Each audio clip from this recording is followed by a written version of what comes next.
દિલ્હીથી મુંબઈને જોડતા national express highway 4 પર વીજ ટાવર હજુ પણ અડચણરૂપ છે, જેના કારણે વાહન ચાલકોને ખૂબ મોટી હાલાકી પડી રહી છે. અમદાવાદ મુંબઈ નેશનલ હાઈવે 48 પર કામરેજ નજીક તાપી નદીના પુલ પર બ્રિજના સમારકામ કરવા માટે 2 થી 3 મહિના માટે બ્રિજ બંધ કરવાની ફરજ પડી હતી, જે કારણે હાઈવેનો ટ્રાફિક ડાયવર્ટ કરવા માટે એક્સપ્રેસ હાઈવે પર અધૂરા કામે જ તાત્કાલિક હાઈવે ચાલુ કરી દેવામાં આવ્યો હતો.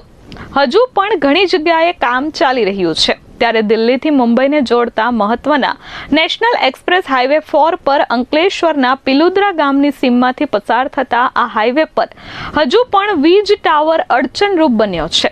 એસઆર કંપનીનો મોટો હાઈ ટેન્શન વીજ ટાવર હાઈવેની વચ્ચે આવતા ટાવરને કારણે અગાઉ સર્વિસ રોડ બનાવીને એક્સપ્રેસ હાઈવેનો આ ભાગ શરૂ કરવામાં આવ્યો હતો.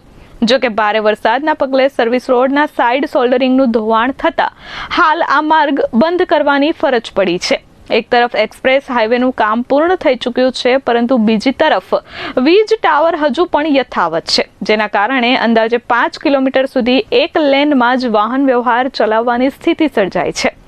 આ વીજ ટાવર ખસેડવા માટે એક્સપ્રેસ હાઈવેના અધિકારીઓ દ્વારા એસઆર કંપનીને વારંવાર પત્ર લખવામાં આવ્યા છે. હાઈવે ઓથોરિટી દ્વારા ટાવર ખસેડવા માટેનું અન્ય ફાઉન્ડેશન પણ તૈયાર કરી દેવામાં આવ્યું છે, પરંતુ એસઆર કંપની દ્વારા હજુ સુધી જરૂરી શટડાઉન લેવામાં આવ્યું નથી, જેના કારણે વીજ ટાવર ખસેડવાની કાર્યવાહી આગળ વધી શકી નથી.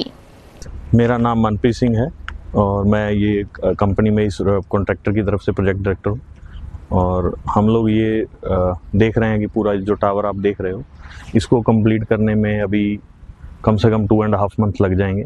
ये पहले इसका शटडाउन आएगा एसआर कंपनी से, उसके बाद इसको ज्वाइंट किया जाएगा. इसको ये पूरा यहाँ से खोलने के बाद फिर इसको यहाँ से ये रोड वगैरह कंप्लीट करके ट्रैफिक मूव किया जाएगा. सर, जो कंपनी है, कंपनी ने जब क्योंकि ये रोड चालू हुआ है ना, वो भी 6-8 महीने से ज़्यादा हो गया है, लेकिन अभी तक ये टावर यहाँ से हटा नहीं, तो क्या कारण है इसका? कारण सर कुछ छोटे मोटे कारण थे. कुछ वर्क कंप्लीट नहीं था पहले, और कुछ अभी ये जितना भी काम है इसमें डॉक्यूमेंट्स में, पेपर वर्क्स में, कुछ टेस्टिंग्स में इसमें डिले होता गया. तो अब लास्ट मोमेंट पे अभी आके अभी सब सेटलमेंट्स हुए हैं, तो अब लगता है कि 1-1.5 महीने में ये वायर हट जाएगी और उसके 1-1.5 महीने में हम ये इस मंथ का बोला उन्होंने शटडाउन देने का. अभी मतलब हमने लेटर भेजा हुआ है, अभी फाइनल उनकी तरफ से अभी कुछ आया नहीं है, तो जैसे ही आ जाता है तो हम आपको बता देंगे. હાઈવે ઓથોરિટીના જણાવ્યા મુજબ એસઆર કંપની દ્વારા શટડાઉન લેવામાં આવે અને વીજ ટાવર ખસેડી દેવામાં આવે તો બાકી રહેલા રોડનું કામ પૂર્ણ કરી શકાય તેમ છે.